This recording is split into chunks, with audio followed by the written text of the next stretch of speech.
Police अधिकारियों को बरामदे में ही दो महिलाएं घायल पड़ी दिखाई दी।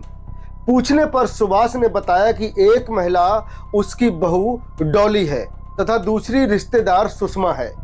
पुलिस अधिकारियों ने इन दोनों को इलाज हेतु सैपई अस्पताल भिजवा दिया। इसके बाद पुलिस अधिकारी आंगन में पहुंचे तो वहां 3 लाशें पड़ी थीं। इनकी हत्या गला काटकर बड़ी बेरहमी से की गई थी। आंगन में खून ही खून फैला था।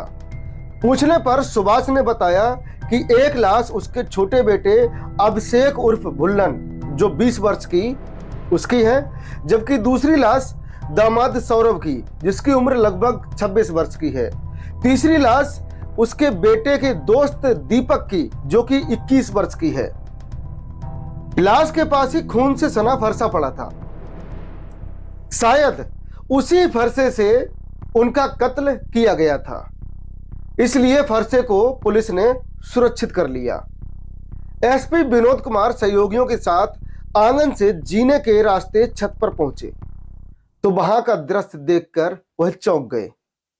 कमरे के अंदर सुभाष के बेटे सोनू बा उसकी नई नवेली दुल्हन सोनी की लाश पड़ी थी। उन दोनों के हाथ की मेहंदी व पैरों के महावर अभी छूटी भी नहीं थी कि उन्हें मौत की नींद सुला दिया गया था। उन दोनों की हत्या भी गला काटकर ही की गई थी। सोनू की उम्र 23 साल के आसपास थी, जबकि सोनी की उम्र 20 वर्ष थी। निरीक्षण करते हुए एसपी विनोद कुमार जब मकान के पिछवाड़े पहुंचे, वहां एक और युवक की लाश पड़ी थी। पूछताछ से पता चला कि वह लाश सुभाष के बड़े बेटे शिवबीर की थी। पता चला कि शिवबीर ने ही पूरे परिवार का कत्ल किया था, फिर पकड़े जाने के डर से खुदकुशी कर ली। शिवबीर की उम्र 28 साल के आसपास थी। शिवबीर के शव के पास ही एक तमंचा पड़ा था। इसी तमंचे से गोली मारकर उसने खुदकुशी की थी। पुलिस ने तमंचे को सुरक्षित कर लिया। पुलिस ने शिवबीर की तलाशी ली तो उसकी जेब से मिर्च स्प्रे तथा नींद की गोलियों के 2 खाली पत्ते मिले। पुलिस ने इसे भी सुरक्षित कर लिया।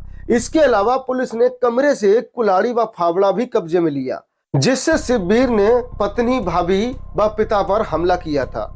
यह बात 24 जून 2023 की है। यह घटना उत्तर प्रदेश के मैनपुरी जिले के किसनी थाने के गांव गोकुलपुरा अलसारा में बीती रात घटित हुई थी। सामूहिक मर्डर केस की खबर थाना किसनी पुलिस को मिली तो पुलिस महकमे में हड़कंप मच गया। पुलिस अधिकारी भी घटनास्थल की तरफ रवाना हो चुके थे।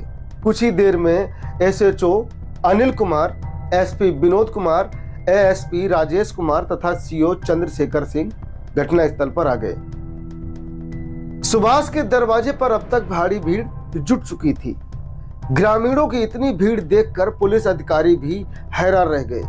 उन्हें लगा कि असामाजिक तत्व भीड़ को गुमराह कर कहीं कोई बवाल खड़ा न कर दें, इसलिए उन्होंने अतिरिक्त फोर्स मंगाकर गोकुलपुरा गांव में तैनात करा दी।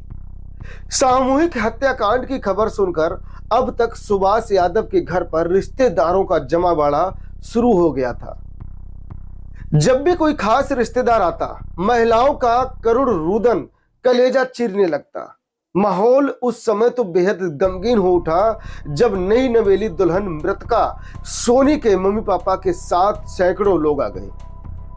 वेदराम व उनकी पत्नी सुषमा बेटी दामाद का सब देखकर बिलख पड़े। उनका करुण रुदन इतना द्रवित कर देने वाला था कि वहां मौजूद शायद ही कोई ऐसा हो जिसकी आंखों में आंसू न आए हों। पुलिस कर्मी तक अपने आंसू न रोक सके। मृतक दीपक के मम्मी पापा भी फिरोजाबाद से आए थे। वह भी बेटे की लाश के पास सुबक रहे थे।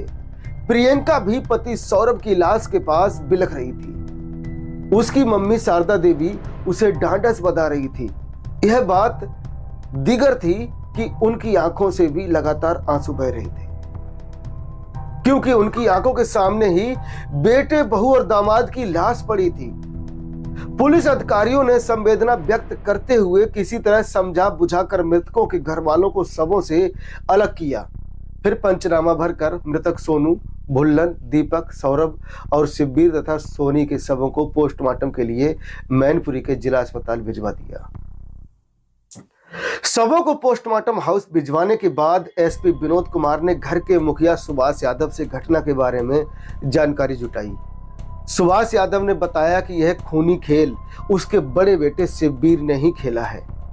22 जून को उसके मंझले बेटे सोनू की शादी हुई थी। बारात गंगापुरा इटावा में गई थी। 23 जून को दोपहर बाद बारात वापस आई। घर में बहू की मुंह दिखाई व अन्य रस्में पूरी हुई। खूब गाना बजाना हुआ।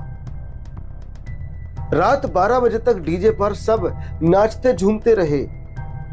शिवबीर भी जश्न में शामिल रहा, लेकिन उसके मन में क्या चल रहा था हम लोग भांप नहीं पाए। रात के अंतिम पहर में इस क्रूर हत्यारे ने हमला कर 5 जनों को काटकर मौत की नींद सुला दिया। शायद उसका इरादा सभी को खत्म करने का था, लेकिन पत्नी बेटी सहित वह बच गए। एसपी विनोद कुमार ने गोकुलपुरा असरारा गांव में डेरा जमा लिया था। शवों के अंतिम संस्कार तक वह कोई रिस्क नहीं लेना चाहते थे। देर रात एडीजी राजीव कृष्ण व आईजी दीपक कुमार गोकुलपुरा पहुंचे और उन्होंने घटना स्थल का निरीक्षण कर घर के मुखिया सुभाष चंद्र यादव से बातचीत की। उन्होंने एसपी विनोद कुमार से भी घटना से संबंधित जानकारी हासिल की तथा कुछ आवश्यक निर्देश दिए। मृतकों के शवों का पोस्टमार्टम वीडियोग्राफी के साथ 3 डॉक्टरों के पैनल ने किया। वहां क्षेत्रीय विधायक ब्रजेश कठेरिया मृतकों के परिजनों के साथ रहे और उन्हें धैर्य बांधते रहे। पोस्टमार्टम के बाद सब उनके परिजनों को सौंप दिए गए। पुलिस व्यवस्था के साथ दीपक का शव फिरोजाबाद तथा सौरभ का शव उसके गांव चांद हवेलिया किसनी भेज दिया गया। 3 बेटों सोनू, भुल्लन व शिवबीर का दाह संस्कार सुभाष ने किया।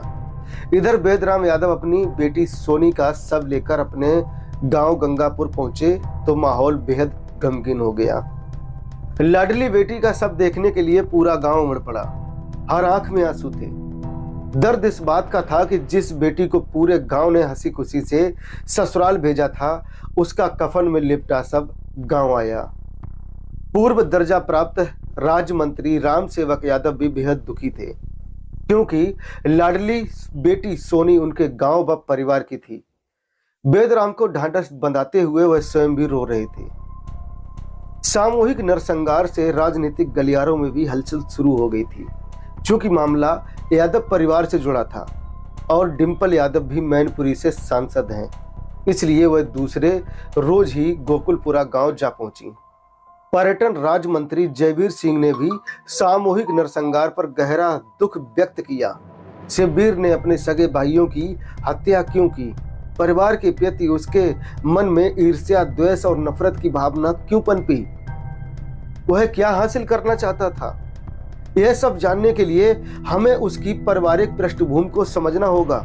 अगर आपको यह वीडियो पसंद आया हो तो इसे लाइक और शेयर करें और हमें कमेंट में बताएं आप और किस विषय पर जानकारी चाहते हैं। बाकी इस खबर को सुनाने का मकसद आपका दिल दुखाना नहीं था, ना किसी को परेशान करना था, बस आपको जागरूक करना था, सतर्क करना था।